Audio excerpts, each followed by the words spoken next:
పహల్గాంలో చనిపోయినటువంటి ఉగ్రవాదుల దాడికి బలైపోయినటువంటి మన తోటి భారతీయులకు సంబంధించి వాళ్ళకి మా సానుభూతి లేకపోతే మా ఫ్రెటర్నిటీ చెప్పడానికి రెండో రోజు మేము తీసుకున్నాం. 2 రోజులకు ఎంటర్ అయ్యాం.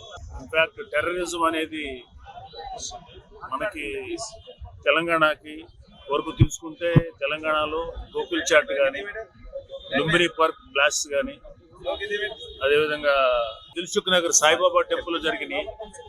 ఇలా మన హైదరాబాద్లో మన అందరికీ కూడా టెర్రరిజం తాలూకు ఇంపాక్ట్ ఏంటో ఇక్కడ ఉన్న ప్రతి ఒక్కరికి ఎంతో కొంత ఇంపాక్ట్ అయ్యి ఉంటుంది, తెలుసుంటుంది. మన అదృష్టం ఏంటంటే కంట్రీలో ఎక్కడ కూడా చాలా కాలంగా బీజేపీ ఆధ్వర్యంలో జరుగుతున్నటువంటి ఒక ప్రభుత్వం చాలా వరకు టెర్రరిజాన్ని కంట్రోల్ చేసిన ఈ కాశ్మీరు ఈ బార్డర్లో జరుగుతున్న టెర్రరిజాన్ని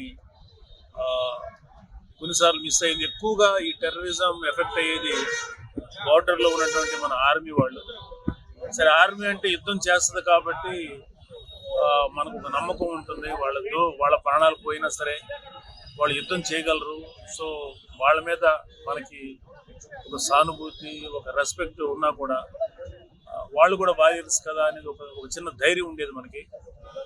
సో వాళ్ళు యుద్ధం చేయగలిగే సత్తా ఉన్నవాళ్ళు. కానీ పహల్గాంకి వెళ్ళినటువంటి టూరిస్టులు వాళ్ళు మామూలు మనలాంటి వాళ్ళకి టెర్రరిజం తాలూకు ఇంపాక్ట్ కానీ లేకపోతే ఆ గన్స్, వాటి బుల్లెట్స్ వెంటనే తప్ప కళ్ళారా చూసినటువంటి వ్యక్తులు సామాన్యుల్లో చాలా తక్కువ మంది ఉంటారు.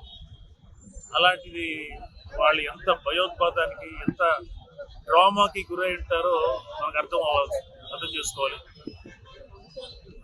మరి వేరే స్టేట్లో పనిచేస్తూ ఉన్న, వేరే స్టేట్కి సంబంధించిన వ్యక్తి అయినా సరే హైదరాబాద్లో పనిచేస్తున్న ఐబీ ఆఫీసర్ గారు అక్కడ చనిపోయారు.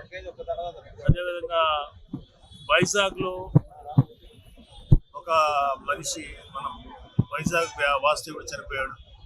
అలాగే నెల్లూరులో మన జనసేనకు సంబంధించినటువంటి కుర్రాడు మధుసూదన్ అని ఆ అబ్బాయి ఒకడు బలైపోయాడు.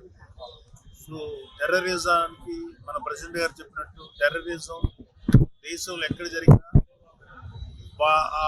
దానికి బలైపోయినటువంటి మూలాలు భారతదేశం అంతా ఉంటాయి. ప్రతి ఇంట్లోనూ, ప్రతి రాష్ట్రంలోనూ ప్రతి ఒక్కళ్ళు ఈ టెర్రరిజానికి అంటే ఆ ఇంపాక్ట్ మనందరికీ తెలుస్తుంది. ఇవాళ